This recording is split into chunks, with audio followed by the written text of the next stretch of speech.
Le numéro d'été de politique étrangère braque ses projecteurs sur trois thèmes centraux à divers égards pour l'organisation ou la désorganisation du monde. Le premier thème, c'est évidemment celui du Moyen-Orient qu'on avait cru pouvoir marginaliser dans les années précédentes et qui revient en force avec la guerre civile syrienne, le désordre irakien, l'opposition Riyad-Téhéran, etc. Dans un premier temps, politique étrangère se focalise sur les stratégies des grands acteurs extérieurs de la région, les États-Unis qui redécouvrent la centralité de la région, la Russie qui se refait une santé sur les faiblesses occidentales, ou la France qui gère bon an mal an les contradictions de ces stratégies de ces dernières années. Et puis surtout, on s'attache aussi aux acteurs régionaux. Téhéran qui essaie de revenir dans le concert régional, Riyad qui a peur de ce retour de Téhéran, Ankara qui ne sait plus bien comment se positionner dans cette région. Bref, l'ensemble des acteurs qui aujourd'hui se penchent et interviennent sur ces crises de manière éminemment contradictoire dans une région où la dérégulation internationale fait ses ravages.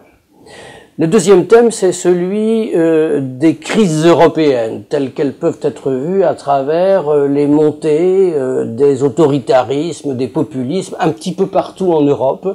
Bien entendu, on est encore sous le coup des dernières élections présidentielles autrichiennes, mais en se focalisant sur ce qui se passe principalement en Europe centrale, où plusieurs pays sont concernés par ces dérives inquiétantes, et en particulier en Hongrie et en Pologne, où sur deux modèles différents sont quand même remises en question les références qui avaient semblé fonder ces démocraties depuis le début des années 90 et les références d'adhésion à l'Union européenne.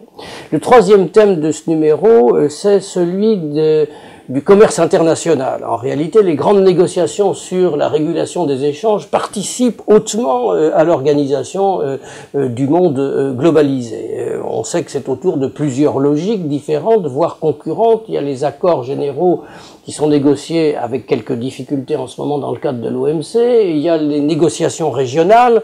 On a beaucoup parlé de l'accord transpacifique. On parle beaucoup de la négociation d'une zone de libre-échange entre les États-Unis et l'Europe, ce qu'on appelle le TTIP dans les médias ou les débats publics.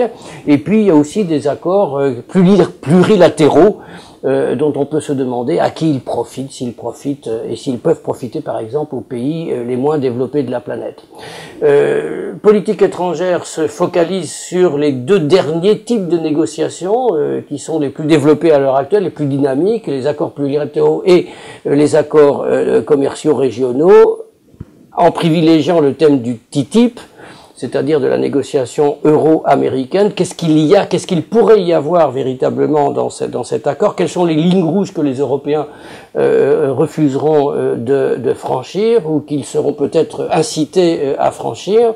Une fois encore, que peut contenir ce traité au-delà des mythes qui, d'un côté ou de l'autre, sont agités dans le débat public? Moyen-Orient, fatigue ou épuisement du projet européen, participation des négociations commerciales à l'organisation du monde. Voilà trois thèmes du numéro d'été de politique étrangère qui sont essentiels pour penser demain l'avenir d'un monde désaccordé.